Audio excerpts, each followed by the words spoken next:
Yo, what is going on, guys? It's Juan Solo here with A Squad Gaming. In today's video, I am going to be giving my honest review opinion of Infinite Warfare. So, I did not get a chance to go out to Call of Duty XP, so I am not basing any of these opinions off of actual gameplay experience. So I didn't get to play the game. I'm just basing my opinions off of what I've seen from all the videos that got put up, all the trailers. Basically the devs talking about the game and everything, and everything that's been on YouTube. So first off, the combat rig, that is basically kind of like the specialist of Infinite Warfare. You basically select a rig. They did reveal 6 of them at Call of Duty XP. I'm not sure if there's going to be more. I would like to see maybe a few more, but 6, that's a decent amount, especially because each one has different things it can do. So on each rig, you get to select a payload and a trait. The payload, the best way to describe the payload would be a kind of like a specialist ability or weapon from Black Ops 3. And there's 3 that you can choose from per rig. And then there's a trait. And the trait is kind of like a perk that you don't have to spend a point on in like the create a class system. It's just a perk that goes on your rig, so it's kind of a little added bonus. And there's all sorts of different ones, ones that allow you to slide further, one that actually allows you to boost dodge to the left, to the right, kind of like Advanced Warfare, but it does have a recharge delay, so it's not like you can spam it like you could in Advanced Warfare.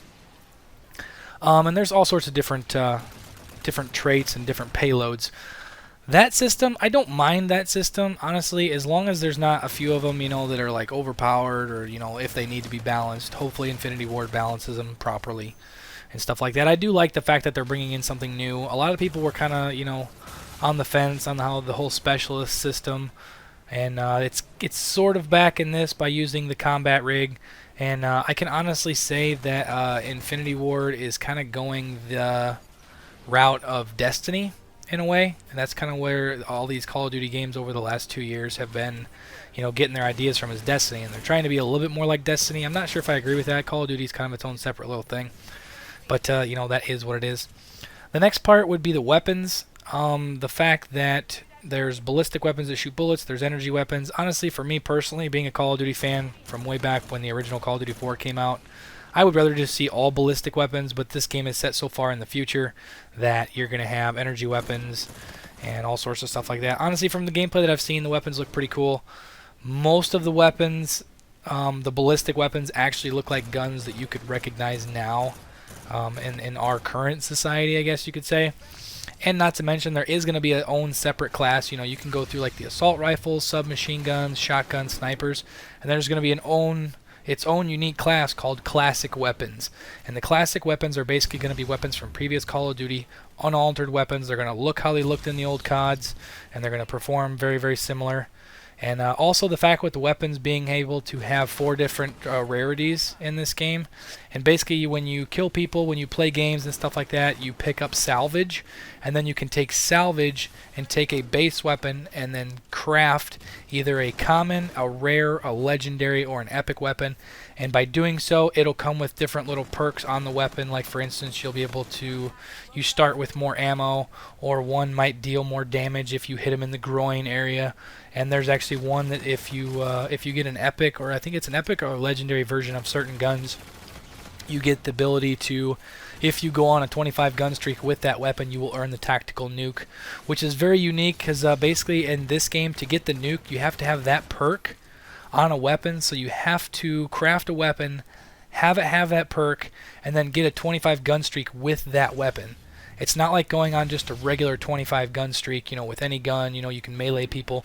You have to go on a 25 gun streak with that weapon alone. So you're definitely going to have to be rocking scavenger and, pick up ammo and try to, because you cannot get a melee and have it count towards the 25 kills or any other weapon. So that's going to be probably a little bit harder in this game to get the tactical nuke. I'll definitely try to get a road to the tactical nuke on my channel and stuff like that.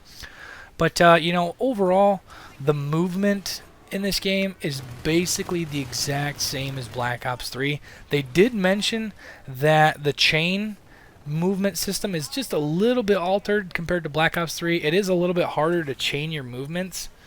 You cannot wall run as long, I don't think, and then you boost jump and the slide and everything doesn't quite last as long as it does in Black Ops 3, and it's not quite as easy is what they said.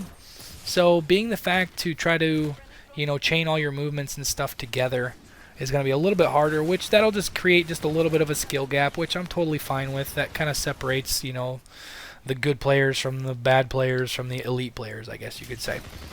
So overall, the movement I'm happy with. I wouldn't mind, you know, getting back to a boots on the ground, but obviously that's why we get COD 4 remastered. The maps, from what Infinity Ward said, they're finally listening to the fans. They're finally taking notes from the other developers, because the Call of Duty Ghost maps were absolutely terrible. There was too much clutter. There was too much crap all over the map. There was terrible sight lines, yada yada yada. I could go on and on. But in this game, they pulled a lot of stuff from Treyarch. They're basically, a lot of these maps are your 3-lane, you know, maps like Treyarch makes. There's a couple of them that are actually small enough to be just 2-lane maps. There's a couple real small maps, but for the most part, they have improved their maps, which I'm very, very happy for. Next up with the game modes, they're basically bringing back all the normal game modes. They are bringing back Cranked, and I believe a couple other game modes from Call of Duty Ghost. They're bringing back Infected, which I'm pretty excited for. I love playing Infected.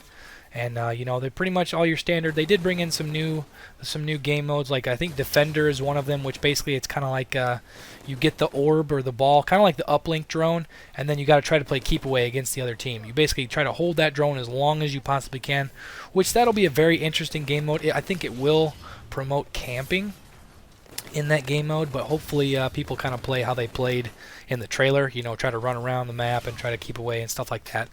Only time will tell.